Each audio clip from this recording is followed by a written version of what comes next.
All right, today I'm going to give you a secret technique about reading notes really fast by using something I call the clusters strategy. Well, what is it? We're going to have to wait a little bit to find out. First, you really need to know how to read notes on the staff. So you always want to be reading notes from the bottom to the top. And there are 5 lines and 4 spaces. And depending on which line or space the note falls under, tells you what note to play and where on the piano to play that note. So like I said, from the bottom, this is E, and this E on the piano keyboard happens to be right here, the first E above middle C. Then we have G right here, which is this G right here. And then you got B next, which is in the middle here. That is right here. Then we got D right there. And then finally, we have F right there. Now, you may have noticed once you start an E, you go E, G, B, D, F. These notes are evenly spaced out. You have a note, you don't have a note, you have a note, you don't have a note. Just like that. So that's how the lines work. All right, now let's talk a bit about the spaces, or real quickly rather, because we want to get on to the cluster strategy. So remember, you always want to be reading from the bottom to the top, meaning that when you're trying to figure them out, E, G, B, D, F, going from the bottom to the top of the staff. So here we have F, and this F is right here to the right of middle C. Then you got A, that's just 2 notes up, right there. Same kind of thing as the lines. And then C, 2 up from there, and then you have E right here. Just like that, so you have F, A, C, E.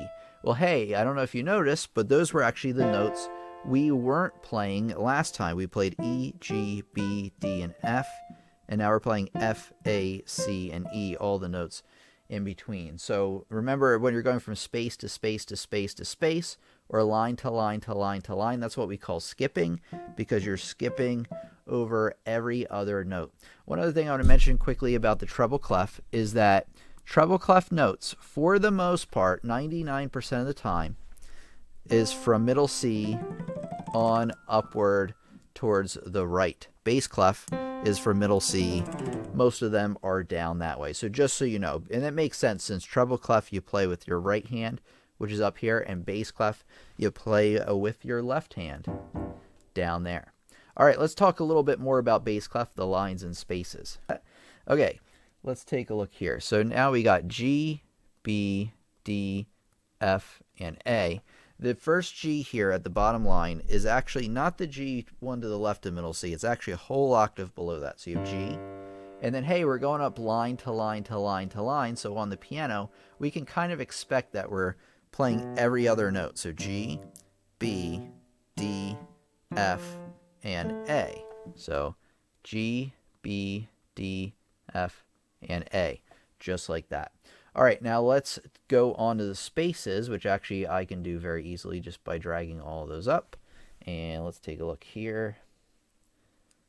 Okay, so now we have A, like we said before, C, E, and G. So those are just a quick review about how to read notes on the staff. Let's take it a step further by talking about intervals. Okay, let's practice reading some notes actually. So what I'm going to do is I'm going to write a few notes at random, and you're going to have to tell me what you think they are. We're just going to do this very quick. So how about like that? Okay, so what are these 4 notes? Well, you first have treble clef, and remember that I said that this note, E, is right here, and then we're actually going up 2 lines, so you can do it on the piano, skip up twice to get to B. I actually recommend you memorize the lines and spaces. And then with the bass clef, you go down, and let's see, you have 4 up from the bottom. Remember, the lines of the bass clef were G, B, D, and F. So you have G, B, D, and F right there. And then, hey, the very next note up, anytime you're alternating between line, space, and they're all in a row, that's what we call stepping, meaning that the notes are all 1 note up from each other. So you have F here, and then G finally right there. All right, let's move on to intervals. Okay, so like I mentioned, you also have to know about intervals. There are many types of intervals, but first let me kind of show you on the piano what an interval is. So an interval is the distance between two notes. So if you had one note and you played the same note, which you can on the piano, you could if you were singing and your friend was singing the same note, we call that a unison, or I guess you could call that a first. If you have a note and the next note, that's what's called a second, because they're 1, 2 apart. Then the next note up is a third, 1, 2, 3, then a fourth, fifth, sixth, seventh, and then an eighth. Now you may have heard eighth being called an octave, and that's because the word oct, like an octopus has 8 tentacles, oct means 8. So an octave is an interval of an eighth. Now let's take a look at what these intervals will look like on the staff. Okay, so a second is they're right next to each other, like I showed you on the keyboard. Now the second is the only one where they kind of move them side by side in a little bit of a horizontal fashion. You can still tell they're stacked on top of one another, but they need to do that because those notes are so close apart that if they stack them vertically, it wouldn't work out very well. So a second, you can tell right away that they're a little bit side by side. Third looks like you're starting to stack a snowman almost. They're evenly stacked. And the one thing to keep in mind is that if the bottom note is a space, the top note will be a space. If the bottom note is a line, the top note will be a line. So they always match. And I'll go into a little bit more detail about that in a minute. A fourth, you have a space or a line, and then you have a gap in between, and then another line like that. And then a fifth is kind of an open kind of interval where you have space, then not a space, and then space. Same thing if it began on a line. It would be on a line, then not a line, and then on a line again. We'll practice these here in a second. Okay, we have our sixth, which it looks like a fourth, but a little bit higher up. So if the bottom's a space, the top will be a line. If the bottom's a line, the top will be a space. Seventh is almost like a fifth, except now you have 2 spaces that are absent. They have no notes in there. Same thing if it began on a line, it would be the same way.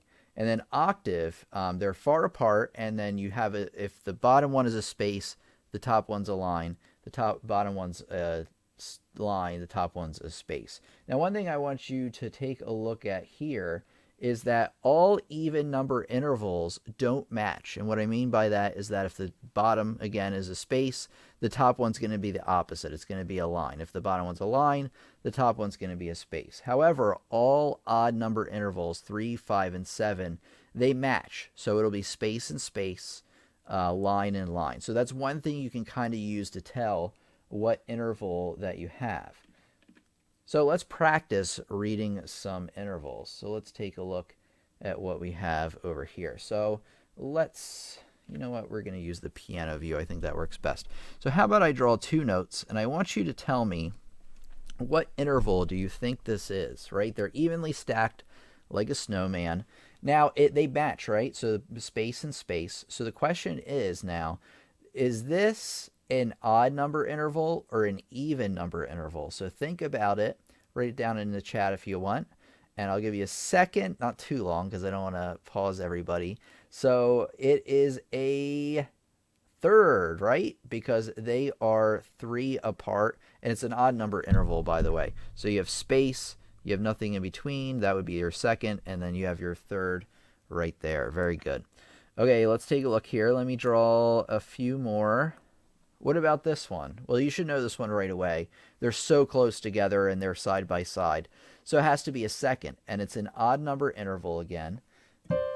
So you got C and D right there. Odd number interval or even number interval, sorry, because they don't match. Okay, let's try another one. What about this one? They're pretty far away, right? You might want to say octave right away. You might say, well, clearly they're an octave. Well, not so, right? Because they match. So it has to be an odd number interval. What interval do you think that is? A fifth, maybe? Well, maybe not quite, since a fifth does kind of have that kind of thing. But there would only be 1 space not taken up. This one has 2. So this one actually has to be a 7th.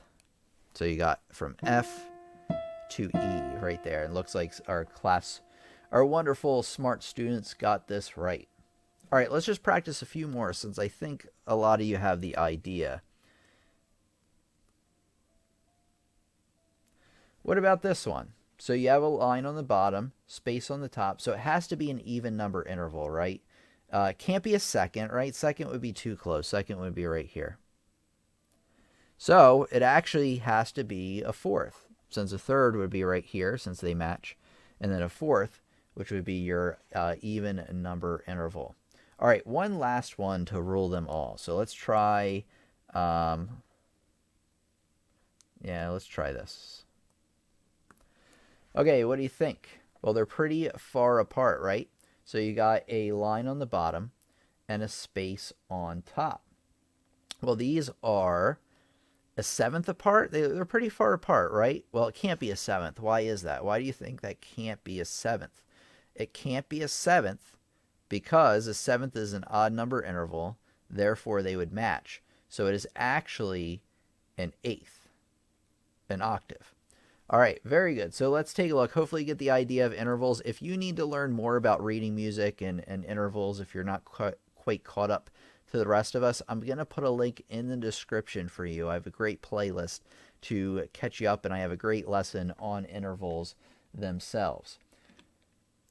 Okay, now we're going to finally talk about the cluster strategy, which, as you can read, involves reading groups of intervals all at once. So we're actually taking this whole idea of intervals to the next level, and this is really, really, really important and really useful when reading complex chords. Lots of notes stacked on top of one another. So let's take a look here. That's not what I meant to do. Okay. So as you can see, actually, let me bring you back to the slide really quick. You can tell that there is a second on the bottom. They're right next to each other. There's a third in the middle there. And then there's a third on top. There's not really a need. You can look at the intervals on the outside, like from that E at the bottom to the C at the top, but there's really no need for that. So just look at the intervals going between each note, like from the bottom note to the very next note, and then that note to the next note up, as you can see from that diagram. Okay, here we go. We're going to practice this a bit, since this will require some practice. Okay, we're going to do a simple one. There's only 3 notes here. So let's figure out how am I going to play this? Well, one way you could do it is you could actually actually read each individual note. So you could say, okay, that's an A, that's an E, and that's an F. But the problem with that is that takes a while. That takes a lot longer than just using the interval. So read the bottom note as an A. And then you want to go through and you want to determine what interval is between this note and this note, that A and the E right there. Well, it is moved over a little bit because we have note clusters going on, but it's just a fifth, right? You're going from A, you have the C not taken up, and then you have the E right there. So A, E, and then obviously you have a second at the top. So you have a fifth, and then a second, rather than reading them individually. Let's take it to the next level. Let's really put it to the test by doing something crazy.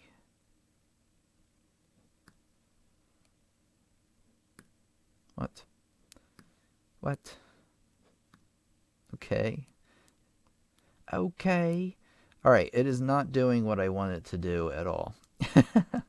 Which seems to be par for the course today. There we go.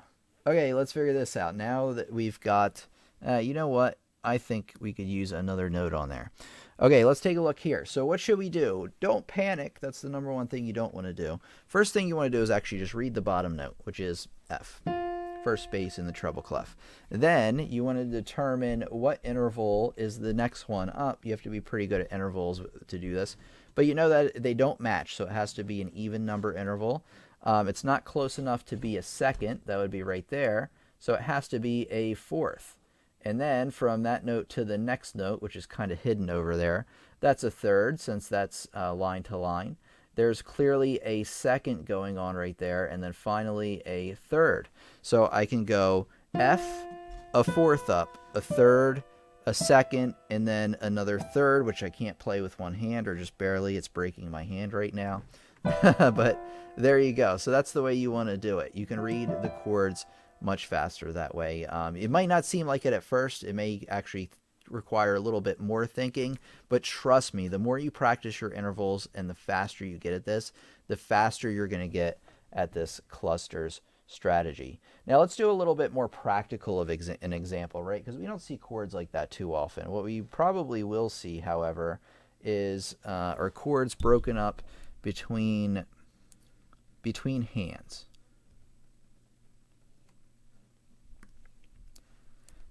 Like this one's pretty easy, right? You can tell right away that there's a fifth on the top and a fifth on the bottom. Can't quite get it. Yeah, there we go. So you read the bottom note F, you know, fifth is up there, 1, 2, 3, 4, 5. And then you have a D on the bottom with your left hand. You know that that's a fifth up. And hey, I read that pretty quick. Let's make it a little bit more complicated now, shall we? Of course we're going to do that.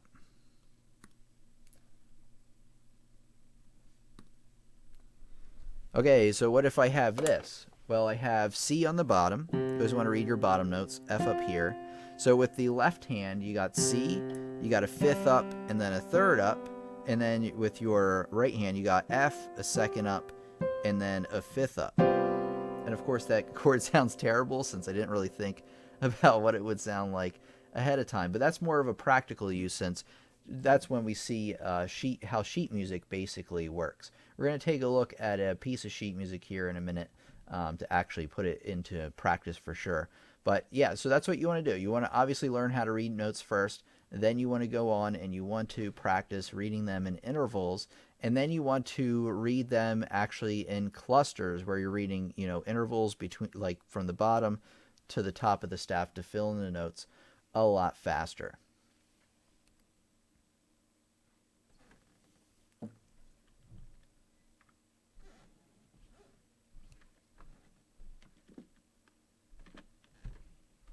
Okay, we practiced some clusters. Okay, how to practice your intervals. So what I want you to do when you practice your intervals is there's actually an interval trainer of sorts. If you go to musictheory.net, let me show you what I'm doing right now. musictheory.net, and then you want to go to exercises, and you want to go to interval identification. Now, what you want to do, that I'm up here. Let's try this. Let's move this over real quick. Okay, so what you need to do in the options is you need to turn off, not on, that's blue, that's on. You want to turn off require quality because that's minor and diminished intervals and things like that. We haven't talked about that yet, so just stick to the regular ones. So turn that off. What I would do is I would deselect all the key signatures if there are any selected, and you basically want to practice one clef at a time, and depending on what range you're good at, select it there. So make sure you go into the settings first and adjust it based on what you know, so it's not asking you a bunch of things you don't know, because that wouldn't be too productive right now. So let me move me back here. There we go. Okay, so then you go through and then you actually do these exercises. So right away, I know this is a third. I don't even need to read the notes. I know that, you know, this is a middle C and a third's right below that, but they're two lines. They're fairly close to each other. You know, if they're lines that if they match, it has to be an odd number interval. So you know that that's a third. So you click third, and hey, that was right. What about this one? This one has to be an even number interval. It's not close enough to be a second, so it has to be a fourth. So that's just a way, like if you're not used to reading intervals at all yet, I would go through and practice it there. The recommended settings shown here for you, so you can take a look at that. Pause the video if you need to. All right, I'm going to answer some questions. I asked some questions here ahead of time on YouTube about this, and we had a student, Petra Camille, say, you are, as an experienced reader of notes, when you receive a new score, How do you start reading? Just the notes, or you try to identify chords? Do you follow a certain strategy? As an experienced reader, did that strategy change over the years? What a terrific question. So the answer to that question is I use a combination of basically all the things you said. I read some individual notes. I use the cluster strategy, which we just talked about. And then I also look for chords and things like that. Let me bring up some sheet music here for you so we can take a look at this together. So just give me a second. Let's see what's good for this one. Okay. We're going to do the Moonlight Sonata. Okay, I'm going to take a look at the Moonlight Sonata, and we're going to pretend like I've never seen this piece before, even though, wink, wink, I totally have many times. All right, so the first thing I'm going to take notice is basically what key signature am I in? How many sharps or flats do I have? So I have 4 sharps, F, C, G, and D. If you don't know how to do that, then that's a whole nother video. I'll try to remember to link that to you. So I'm on the lookout for what's sharped or not. In the left hand, right away, I can tell that I'm so good at intervals, I know that that bottom is an octave. And actually, a pro tip is that when you have music and you have a note in the bass clef that's pretty low towards the staff, and you have one far away, way low on the staff, 95% of the time it's going to be an octave. So use that to your advantage. If you can read one of the notes, like say in the second measure here, I can read that top note of the bass clef B, but I can't figure out, oh man, I don't have time to count, that far down. You can assume it's an octave, and most of the time it'll work out. Now you're going to want to double check, especially if it doesn't sound right. So right here, I already know that I have octaves going on in my left hand. With my right hand, maybe I can't read that first note even though I can. So I'm like, oh, how do I figure that out? Well, I can read the middle note, which is C. That's middle C. That's one of the first notes we all learn. And I know that that note below it's a fourth, and I know that it's also sharped. And then the note between there is a third. And taking it one step further, because I'm so good at chords and I can identify them, basically I have the notes C sharp, E, G sharp. I know that that's a C sharp minor chord. We're also in the key of C sharp minor, so that gives you a tip as well.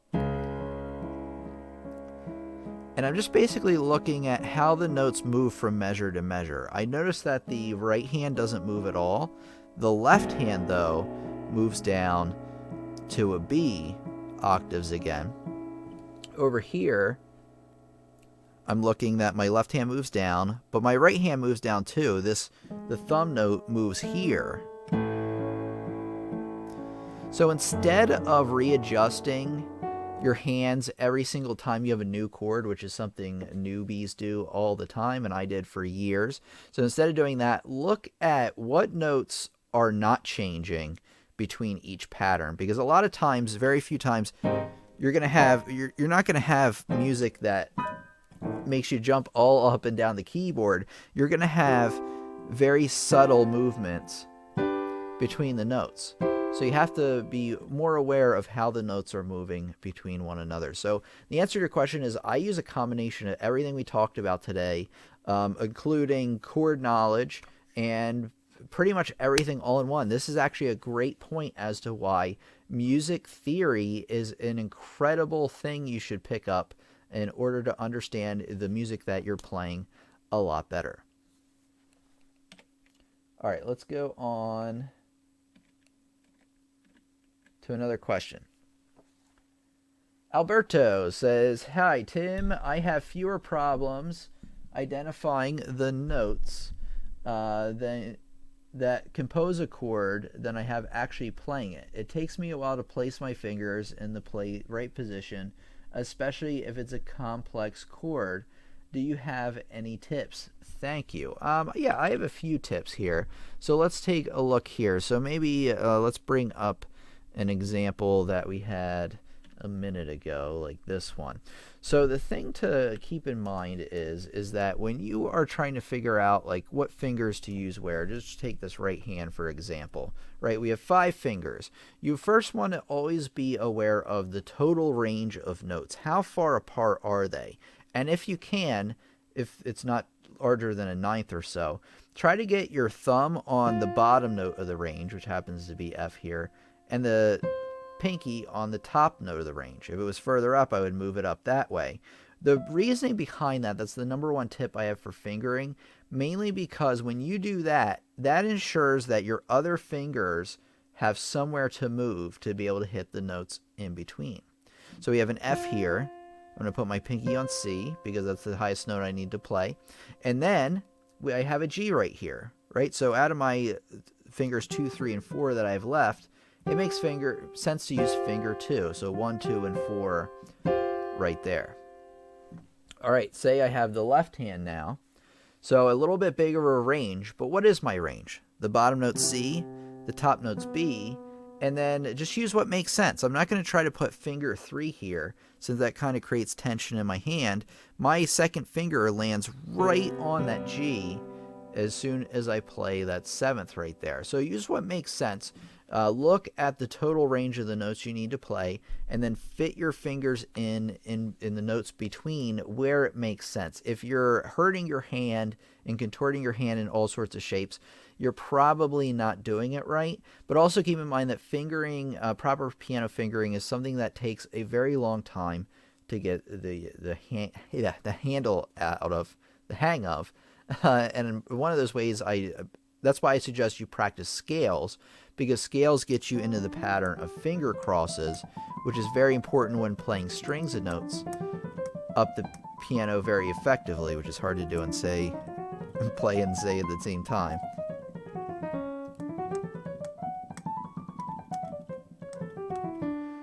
Like that.